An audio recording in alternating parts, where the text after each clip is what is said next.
Here we go, the final stage of Mega Man X4. I'm Brickroad, and all that stands between Zero and victory are the Maverick rematches and the many faces of Sigma. If your sub-tanks are empty, the opening of this stage helps you fill them up. I have this personal hang-up about using sub-tanks, so I'm going to make do without them rather than take the coward's way out. Will my pride be my downfall? Let's find out. Many of the Maverick fights are going to be a lot easier this time around now that Zero is equipped with his arsenal of sword techniques, but one is going to be much harder, Magma Dragoon. Without the benefit of using ride armor as a damage shield, Zero has to stay on his toes and actually try to dodge Dragoon's attacks. My main strategy for the teleporter chamber is to take Dragoon down first and get the hard stuff out of the way. Dragoon takes extra damage from the lightning spear, so the attack I like to see in this fight is the long, easily dodged fire breath attack. I can score 2 hits with the lightning spear every time he does this, and believe me when I tell you that he never decides to use this attack as often as he's doing it in this fight.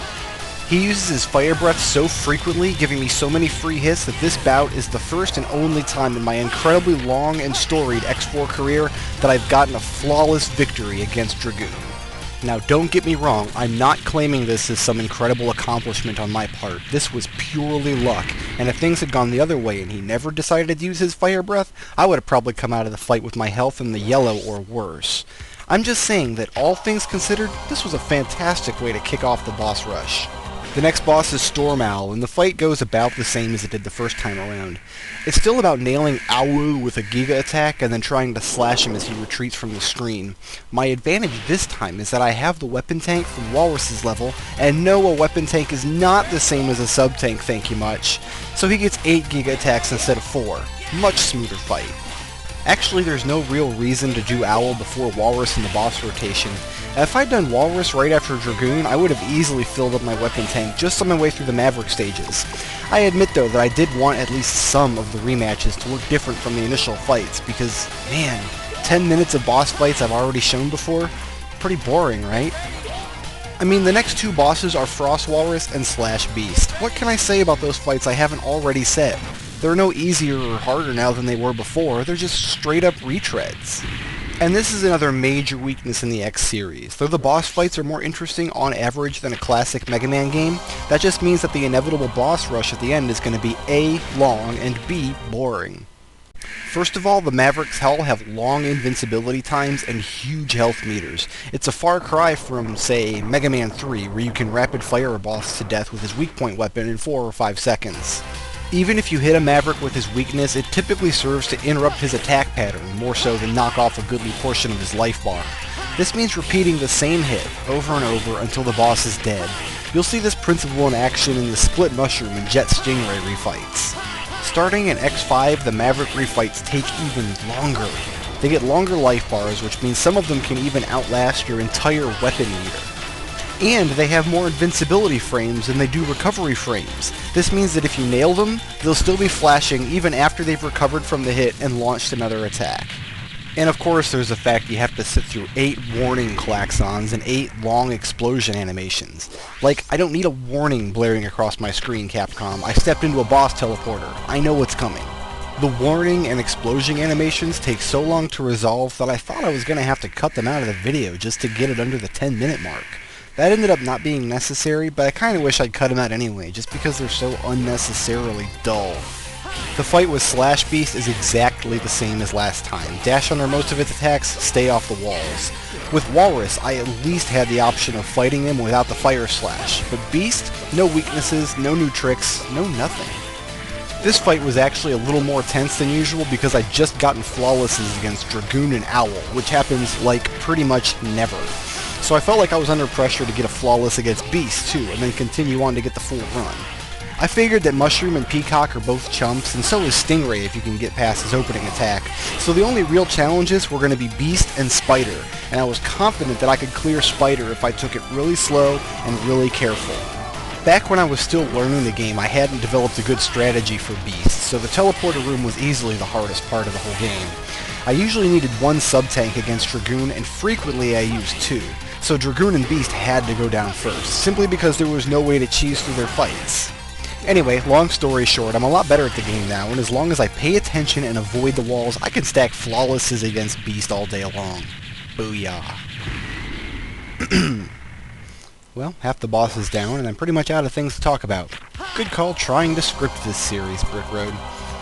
I suppose the fight against Split Mushroom is worth noting. Now that I have the Lightning Spear, he's a complete and utter joke. His opening is exactly the same, actually easier now that I have the double jump. But then he makes a clone of himself and more or less begs to be electrocuted over and over again. No challenge at all, no strategy required. It's kind of pathetic, really. Makes you feel bad for the guy. Definitely a far cry from our last match, which I spent desperately trying to dance around his spinning attacks and purple spores. Really, if anything, the Maverick refights need to be easier than their first appearances. Facing off against all the bosses is a Mega Man tradition, and I totally get why they continue to include it, but shocking Mushroom 6 times with a Lightning Spear? This is fun?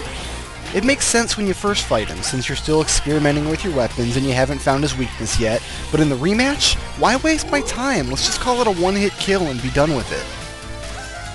Mushrooms belong on steak sandwiches anyway, not in boss rush levels. That's just my opinion. I want a steak sandwich now. Probably the single worst Maverick rematch in the entire series is the Skyver, aka Spiral Pegasus from X5. His level 99 health meter, which he's guaranteed to have in the final level, is about 3 times longer than your weapon meter. He's only weak to the Dark Hold, which is a time-stopping attack that drains his health. So you start the fight by using all your Dark Hold, and then you have to fight in quote-unquote 4 reels. His attack pattern consists of swooping at you over and over and over. And that's kind of it. You only get— damn it! There goes my perfect boss rush! Ugh! You only get 1 hit on him each time he swoops. That's how you kill him. 2/3 of a full screen life bar, a couple pixels at a time. It is mind-numbing. It probably looks a bit like this, actually, except just pretend the fight is twice as long and takes place in front of an eyeball-blistering psychedelic backdrop from Satan's own acid trip. Actually, locking Stingray into this pattern takes a bit of practice. The Ice Spear hits a bit in front of Zero, as well as below him, and you can steer him back and forth while he's falling, which you saw me do in the Colonel fight.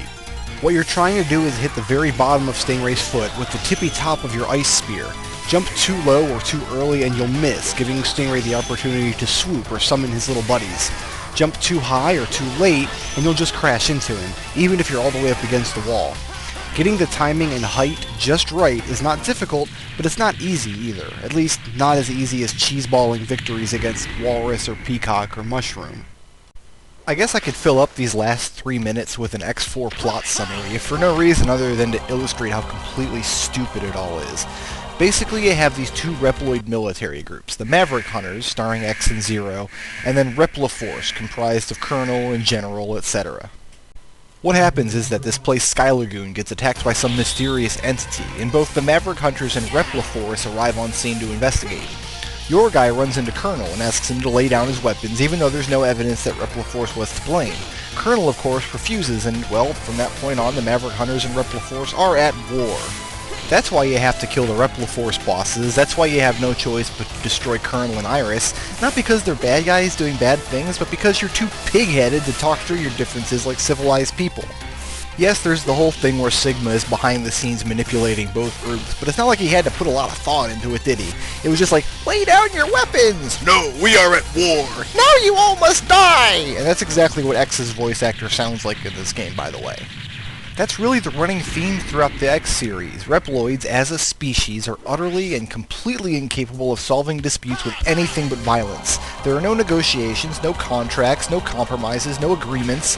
One side destroys the other, period. It's no wonder the Mega Man X takes place in such a crapsack world. That's the problem with trying to attach a serious story to a video game about killing 8 cartoon robots and absorbing their magic powers.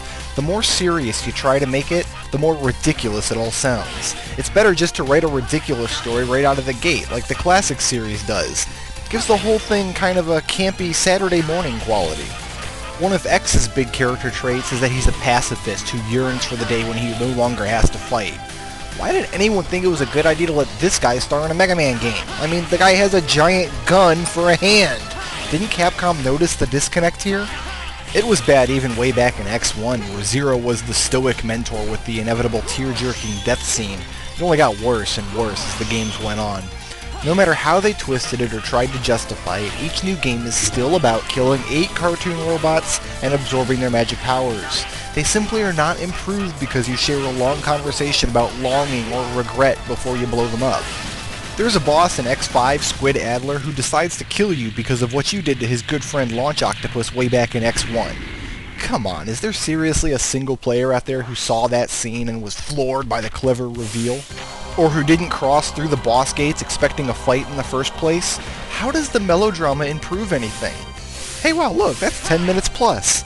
Next video, the exciting conclusion.